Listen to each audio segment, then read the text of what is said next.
Devine qui vient ce soir à la maison. C'est le Premier ministre. Oui, il y avait eu François Hollande avec la cravate mais sans masque. Il y a eu hier soir Jean Castex sans cravate mais avec le masque dans la chambre de l'animateur Samuel Etienne. Bonsoir Monsieur le Premier ministre. Bonsoir Samuel. Comment allez-vous? Très bien et merci de m'avoir invité sur Twitch ce soir. Qu'est-ce que vous pensez de tout ça, de ce que vous découvrez? Écoutez, c'est formidable, je ne connaissais pas, je vous le dis, je l'avoue. On me dit que j'ai un côté, vous savez, un peu vintage, que j'assume totalement, donc je découvre. Mais je voudrais dire que je suis un peu stressé, non pas par le mode d'expression, mais parce que mes filles, elles, sont des habituées et elles m'écoutent ce soir. Je suis pas sûr, je suis pas sûr, par exemple, qu'elles suivent mes conférences de presse.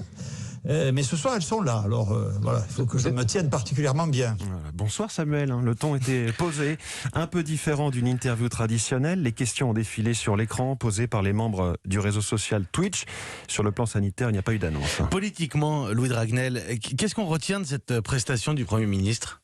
Ce qu'on peut dire d'abord, c'est que Jean Castex nous a montré une image à laquelle il ne nous avait pas habitués. Seul, assis devant une fenêtre, sans cravate, dans le salon de Samuel Etienne face à des internautes. Le locataire de Matignon a été plutôt à l'aise dans cet exercice et a répondu à des questions variées allant des raisons de son arrivée à Matignon, au mal-être étudiant en passant par l'importance du remboursement de la dette, pour terminer sur sa confiance dans le vaccin AstraZeneca. Mais plusieurs bémols quand même. Tout d'abord, l'audience. L'émission n'a rassemblé que 80 000 personnes, soit beaucoup moins qu'une émission grand public à la même heure. Et puis la forme, si Jean Castex n'a éludé aucune question, il est resté très conventionnel en employant le même ton et les mêmes propos que lors de ses prises de parole habituelles.